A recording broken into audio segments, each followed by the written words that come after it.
Tantor Audio, a division of Recorded Books, presents Flirting with My Enemy by Laura Burton. Narrated by Shaina Summerville.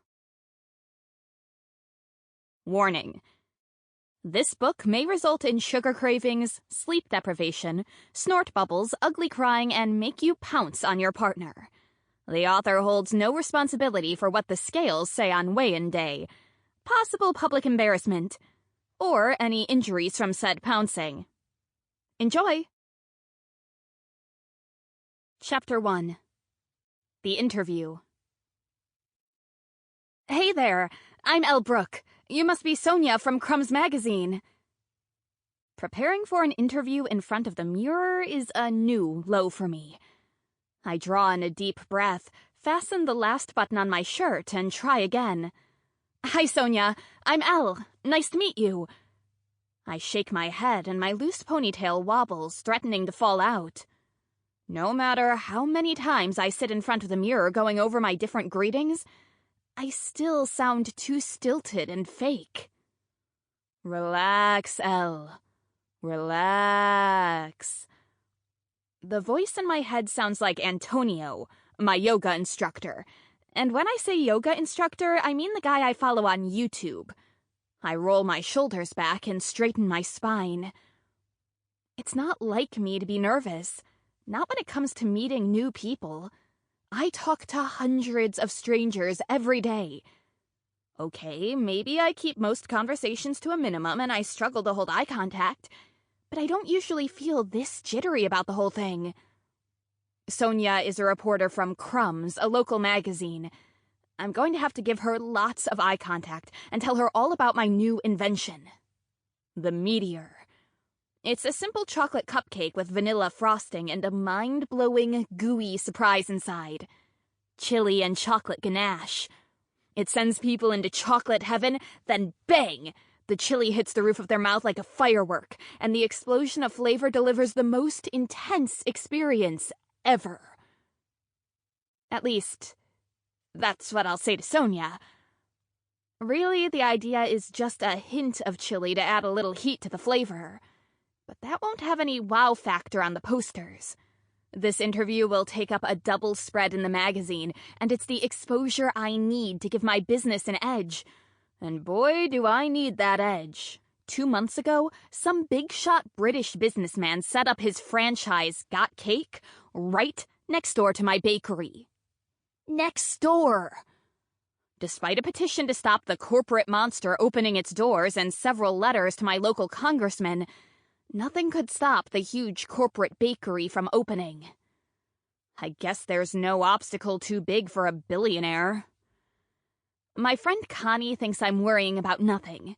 She works at her dad's Chinese takeaway in Chinatown. She says there's loads of competition over there, but they've all learned to coexist. She says New York is big, and I've hit the jackpot with my bakery being on such a busy sidewalk, so I shouldn't sweat it. She's right, I guess. But every opportunity I get to earn more publicity is a big deal. Sure, people will go into Got Cake for their mass-produced cupcakes and donuts, but everyone comes into Elle's kitchen for something special. The Meteor cupcake is going to get the whole city talking. Soon, everyone will be saying, "Got what?" And this whole mess will be over. The door buzzes and the grating noise sends a shockwave through my body. She's 10 minutes early. Thankfully, I live in a small one-bedroom apartment above my bakery, so all I have to do is walk downstairs and let her in. But as I walk downstairs, something terrible hits me and I clamp my hand over my mouth and nose, trying to resist the urge to gag. Joyce! What is that awful smell? Joyce is an early bird. She's always the first one to show up at work. I leave the opening up to her. The woman is past retirement age. No one really knows how old she is. But I know for a fact she celebrated her 71st birthday more than a few times. In spite of her seasoned years, she has the stamina of a 20-year-old, I swear. She marches, actually marches with her elbows sticking out. I don't think I've ever seen her walk like a normal person. I spot her in the back, stacking boxes of frosting. "What's that, doll? I haven't been able to smell anything since 1994. She flicks her hand at me with a slight shake of the head, as if to say I'm being dramatic over the smell of rotting fish. "Joyce, it's really bad." I bark through my hand. "What is it?" "Oh!" The buzzer sends me hurrying back into the bakery. Sonia. As I edge closer to the glass doors, I get a good look at the reporter waiting outside. The woman has a beautiful hourglass figure, olive skin, and a cascade of black hair flowing to her tiny waist. I pull my hand from my mouth to give her a wave as I approach the door, but as I part my lips to give a toothy grin, I inhale the putrid-smelling air, and a bubble of nausea rises to the back of my throat. We can't have the interview here. Not now. I slow my walk across the bakery floor in a casual swagger to buy myself some time. Come on, Elle. Think. This is what you're good at. Then my brain forms the perfect idea. I pick up my pace, yank open the door, and hop out onto the street before Sonia can step inside. "Well, hey there! You must be Sonia! Pleased to be meeting you!" I say with a southern drawl. That is not my accent. Now I don't know whether to laugh and act normal or carry on with the act. Maybe she didn't notice? Elle, right? I didn't know you're not from New York. She did notice. Dang. I start nodding like one of those dogs with the bobbing heads. "My daddy raised me on a ranch. We kept buffaloes and eagles and—" Sonia's eyes grow so wide they're literally bulging out of their sockets. I cut myself off quickly with a nervous giggle. I know nothing about the world beyond New York. I've lived here my whole life, and my daddy? He's a mystery. I don't even have any memories of a dad. My mom worked 3 jobs to keep us fed and housed, and it's because of her strong work ethic that I'm where I am today. That's what should go in the magazine spread. "Buffaloes? Do you mean bison?" Sonia asks, a delicate brow shooting up. My ears ring like the shrill alarm on a sinking ship. "We're going down!" a voice screams in my head. I twist a stray strand of blonde hair with a breathy laugh. Meanwhile, a busy stream of people flows past us, going about their normal day and completely unaware of Sonia and I blocking the bakery door. "Shall we take a walk? Central Park is just a few blocks away. I'll show you my favorite bench," I offer, putting my genius plan into action. Operation Walk and Talk. It's foolproof. But the dead stare Sonia gives me is enough to kill a million dreams. That sounds nice," Sonia begins, her eyes narrowing at me, probably wondering why I now sound like a New Yorker as I've dropped the southern drawl. "But I'm here to do a piece on Elle's kitchen, and it would be a good idea to do this inside." She makes for the door, and I slam a hand on the glass so hard, the resounding bang makes a few passerbys jump and stare in alarm. "No," I say, and it comes out in a low, dramatic rumble. I picture myself glowering at the woman with a serious smolder. I'm sure one day I'm going to look back on this and laugh. But not today. No one is laughing today. I see actual fear in Sonia's doe eyes as she looks up at me in silence for a second. She's probably telling herself she must still be asleep. Either that or I'm a crazy person. But I'll take it. She can think I'm crazy. Heck, she can write in her stupid magazine that I'm the biggest loony in the city. But what I can't let her do is walk inside my beautiful bakery and then go write about the quaint family business ruined by the stench of dead trout. My reputation will never recover from that. Sonia steps away and studies me for a moment.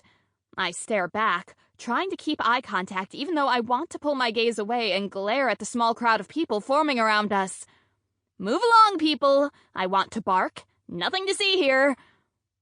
But instead, I hold Sonia's stare, determined to show no sign of weakness. When neither of us moves or bats an eyelid for several awkward moments, I plant a fake smile on my face and clear my throat. It's a lovely day. It would be a terrible shame to waste the opportunity to sit in the sunshine. Oh, great. Now I sound British. But Sonia's line of sight shifts from my eyes to over the top of my head, and her painted lips curve up into a beaming smile. An authentic one. Mr. Masters! She shoulders past me like I'm an overgrown bush in the jungle, and my stomach plummets as I swivel on the spot to look at the person behind me. Zane Masters. Cool, suave, 6-foot-something. He towers over me like a gentle giant, wearing a soft gray designer suit, smelling like wood and spice. I hate to admit it, but it's a relief from the fish. He and Sonia grasp hands, and he looks down at her with such tenderness, it does something funny to my insides. I hate him. I hate that he's so nice. Sonia Tuyo, I'm immeasurably excited to meet you. I'm a huge fan of your work, he says in a real British accent. He cradles Sonia's hand as if he's holding a rare jewel, and his smile actually reaches his almond-shaped eyes. I've heard about smiles like that, but I don't think I've ever actually seen one. It looks like he's speaking to an old friend. You know what? My morning just opened up. She shoots me a glare. How about we do an interview? A bubble of rage boils over in my midriff and I hold my breath. No, this isn't happening. I watch, my mouth hanging, as Zane pulls open a door and waits for Sonia to walk into his snazzy, got cake bakery. Then he holds up a finger to her and hops over to me, his eyes twinkling. No, Mr. Twinkle Eyes, you don't get to look at me like that after stealing my interview. Hey, Elle Brooke, right? He offers his hand, but I cross my arms and give him my best impression of my mother's glare. To my utmost satisfaction, the twinkle fades from his eyes and he drops his hand. I was wondering if you knew anything about a faint fishy smell coming from out back. Faint fishy smell? My bakery door swings open and a waft of rotting fish guts spills out into the street. Several passerby groan and cover their mouths, picking up their pace as they walk away. Joyce sticks her head out of the entryway, squinting at the sidewalk. Somehow, she's oblivious to the passerby retching at the smell coming from the bakery. Her face lights up when her eyes land on me. Elle, I was wondering where you got to. I need some help in here, doll. Then her eyes take in Mr. Twinkle Eyes, and now she's positively beaming. Great. Way to support a fellow employee. Why, Mr. Masters! Fancy seeing you out here. You're looking suave. She doesn't even wait for a response before she's gone again. When the door swings shut again, my eyes are watering and I'm fighting the urge to hold my nose. No, I lie. My voice is several octaves too high. I've no idea what you mean. Zane looks at the front of Elle's kitchen, then at me. All right. I just thought I'd ask. It was nice to meet you finally. Maybe we can have a coffee this afternoon. I'd love to get to know you. No chance. Sure, I say, smiling sweetly now. Why am I agreeing to this? Have I truly lost my marbles? Great. I'll swing round at lunch, he says, his eyes twinkling again. I release my arms and let them swing awkwardly at my sides.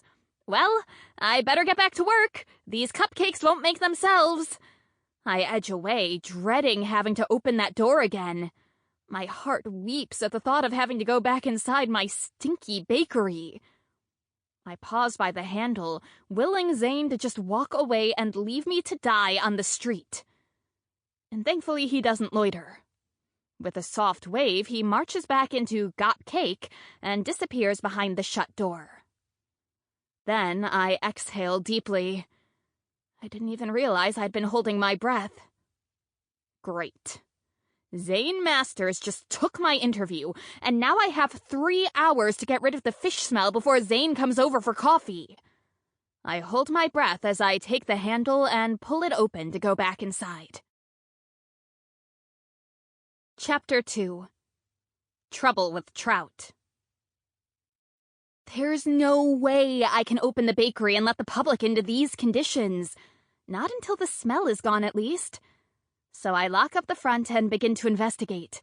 Joyce, did you take a delivery this morning? I say through my hand as I join her in the back. She nods and points to a stack of boxes by the back door. Here, I signed for these just before you came down, she says, handing me a sheet of paper. I take it. This can't be right, I mutter, looking at the invoice. The top left corner has my business name and address listed, but the contents of the delivery state 100 kilos of trout.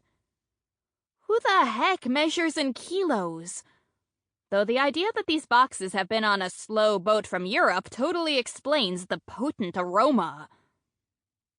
No, I say in a breathy voice. I pick up a craft knife from one of the dusty shelves and tear into a box. As soon as I break it open, though, I'm flooded with regret. And eau de trout. Inside the box is a cooler and hundreds of dead fish. Their eyes are directed at me, and their little fish mouths are open like they're laughing. The nauseating smell reaches new heights, and it takes all of my resolve not to gag. I close the box and drum my fingernails on it, deep in thought. I am a problem solver. This is just another problem that needs to be solved. The mystery of who ordered this fish and why I landed in this mess will be investigated later. Right now, I need to get my bakery to smell like sugar frosting again, and less like the fish market. But the 4 large boxes of dead fish in my stockroom are proving to be a serious problem. The stench is seeping through every nook and cranny in the entire bakery. I imagine the odor sinking into my clothes, the woodwork, and the bakery ingredients, and I shut my eyes quickly against the image. How do I fix this without ruining Elle's kitchen's reputation? Elle was also my mom's name. This is her bakery. What would she do in this situation? I remember walking around the kitchen as a little girl, tugging on her apron and following her every move. Elle baked the sweetest cakes in the city, but people didn't come in just for a sugar rush. They came in day after day to bask in my mother's warm smile, to listen to the stories she would tell and talk to her about their own lives. It's a legacy I vowed to continue when cancer took her from me 4 years ago. The problem is, I'm just not the social butterfly she was, and I'd rather happily avoid people altogether than try to make small talk with strangers. Truth be told, if I had a choice, I would have run, not walked, away from this bakery and never looked back. I don't want to be here any more than a vegan wants to be in a steakhouse. But even the thought makes me feel disloyal to my mom. Honestly, if I could just design fancy cupcakes and put together pretty displays in shop windows, I'd be happy. I'm not happy. Especially not today. If my mom could see me now or smell me now, she'd be mortified. Elle's Kitchen has been in business for the past 20-something years, and it has never, not once, ever smelled the fish. Do you have a car? I ask Joyce. She looks at me like I'm crazy. Honey, I haven't driven a car since 1979, she shoots back. I frown at her. All these years I've known Joyce, how did I not realize she doesn't drive? I have to admit I'm impressed by her memory. I can't remember the last time I washed my hair. But then, knowing Joyce, she's just being facetious. I shake my head with a huff and resist the urge to claw my face in frustration. We don't have a getaway car. Walking out with the boxes from the front will destroy my business. The stench will undeniably make somebody pass out, and when that happens, not only will word travel about my stinky bakery, I'll also have a lawsuit on my hands. I can barely afford the rent as it is, let alone a lawyer. Why did you order fish? Joyce asks, and I look at her, wondering if she seriously believes I ordered 100 kilos of trout. But somebody did order this, and they're probably having a terrific time laughing at the thought of the situation I'm in right now. I think somebody is trying to sabotage my bakery, I think out loud, blinking at the dusty floor. Following my line of sight, Joyce picks up a broom and sweeps the dust away. I watch her sweep and wish fiercely that the broom would take the smell away too. I need to open my bakery, and this whole fiasco is delaying the launch of my new cupcake, the Meteor. Now there's no magazine to spread the word. It's down to me to clean this mess up and get the doors open as soon as possible. Time to call a friend. Connie. She's the one person in my life who is rattled by nothing. She saved me when a spider the size of my hand crawled under my bed at 2 a.m, and she helped me get red wine out of the white carpet at my last rental. If there's anyone on this planet who can help me get out of this fishy situation, it's Connie. My heart races at the sound of the phone ringing, and I pray she picks up. She does after 3 rings. Connie, I need you. And that's all I need to say. 15 minutes later, Connie rolls up in her father's van, and my heart does a happy dance. If I'm ever in a position where I need to hide a body, and when I find out who got me into this mess, I may need to call in that favor. Connie is the person I'll call. She squeezes out of the van in the narrow alleyway and raises a finger to her nose as I let her in. Connie's dark eyes dart around as she walks further into the stockroom. Joyce pauses briefly, holding the broom in one hand and waving with the other, but Connie doesn't even look in her direction. I can already see the cogs spinning in her brain. This gives a whole new meaning to the name Fish Cake, she finally says. I roll my eyes. Now is not the time for jokes. I need to get rid of these boxes, but I don't have a car. Will you? You're not using my dad's van, Connie cuts in, giving me a sharp look. We use it for takeaways, and I can't have it stinking of fish for days on end. My hands start flapping of their own accord as I pace around. What do I do then? I can't exactly take all of this on the subway. Then I spin around and a devilish idea springs to mind. I charge through the back door and stand in the alley, drumming my fingers against my mouth, humming in thought. It's trash day. I could toss the boxes in the dumpster. If anyone asks, I'll shrug and suggest it was probably dumped by someone over in Chinatown. That's just a couple of blocks away. That is a very bad idea, Connie says, folding her arms.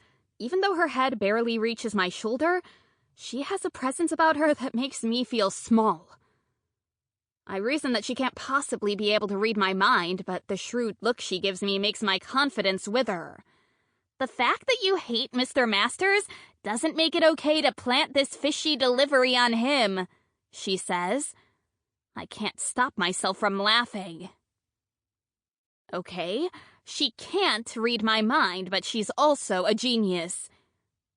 And why is that? I turn to her with an inquiring look. It's the perfect idea. Zane already asked me about the smell. He'll take out the trash and discover the boxes. Then he can call his team of minions to take care of it. Problem solved. Because it's wrong, Connie says firmly, emphasizing the last word as if it'll make any difference. I chew my lip with a groan of irritation. She's right. I hate Zane Masters. But I wouldn't wish this problem on my worst enemy, and I need to be grown up about this. How about we cook the trout? I have some recipes, Joyce begins, and it takes all of my self-control not to pull a face. I never use the oven in the bakery for anything other than cakes, and that's not going to change now. Let's take the fish up to your apartment until it gets dark, Connie says. Before I can argue, she shoulders her way back inside. No, no, no, no, no, I say, following her. But I'm too late. By the time I return to the stack, Connie and one of the boxes are gone. I jump at the touch of a warm hand on my shoulder and crane my neck to meet Joyce's well-meaning stare. Don't you need to get ready? Ready for what? I ask, my brows shooting up. Connie doesn't reply, but tilts her head and looks up at me through her wispy lashes. Then a firm knock on the door brings me to my senses. It all comes back to me with a whoosh. Coffee with Zane Masters. What time is it? I say through a gasp. Joyce looks at her watch. A little after 12. They say time flies when you're having fun. Apparently the same applies when you're freaking out. I look at Joyce with a panic, giving her an awkward grin. Anything stuck in my teeth? She shakes her head. I'll get the strong cleaners out and give everything a good spray down. You go and have a nice time. She talks to me like I'm going on a date with the billionaire. I march across my bakery, slip out of the front. Now I'm becoming a pro at it, and slam the door again before Zane Masters even thinks about walking in. I'm struck by déjà vu as I greet the man and offer to have a coffee in Central Park. But, unlike the disapproving stare Sonia gave me at the notion, Mr. Masters offers me a genuine smile. You know, I've been here almost a month and I haven't found the time to check out the infamous Central Park. That's a grand idea. Infamous? I repeat as we begin to walk to the coffee shop. I've heard it's one of the most dangerous parks in America. I smirk. Where did you hear that? While watching NCIS? His temples redden at my question, and I can't work out if I'm right and he actually did hear that on TV, or if he's offended by my question. Well, don't worry. People very rarely get shot in broad daylight, I say, smiling sweetly. Mr. Masters holds the door for me at the coffee shop. That's a shame, he says, his voice so low and silky it makes my mouth go dry. Dangerous situations make me feel alive. Chapter 3. A delicious offer. We grab our coffees and stroll along Central Park, passing horses and carts and joggers just like a couple of average Joes. Which is funny, because there's nothing average about this situation. I imagined myself throwing darts at the headshots of Mr. Masters when he opened up his bakery next door. Now I'm walking beside him, and to any onlooker, this could actually be a casual first date. The lush green trees towering over us and the overgrown bushes make me feel like we've escaped the city. Even the traffic sounds seem to be drowned out in the park. I cast a side glance at the man walking beside me and purse my lips in thought. So, Mr. Masters, what's your angle? I blurt. My question must have hit him like a sucker punch to the gut, because he holds his stomach.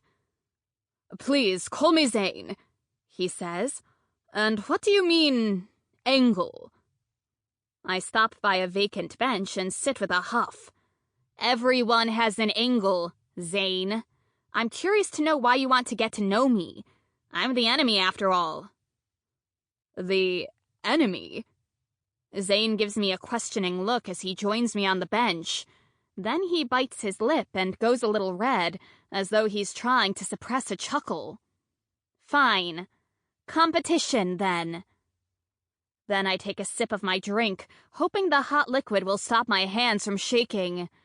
Zane hums so deeply, I swear it makes my coffee vibrate. Seeing as you brought up the topic, how about we join forces? He asks. Then he pulls out a small packet from his jacket pocket and hands it to me. I try not to twist my face in disgust at the red and white "got cake" wrapper and meet Zane's intense stare. What is this? Don't look so suspicious, he quips. A corner of his mouth goes up in a small smile. It's not a poisoned apple, I promise. Slowly, I open the packet. He's right. It's not an apple. A donut. I say. There's a little too much delight in the pitch of my voice. Who has he been talking to? How does he know? Sample complete. Ready to continue?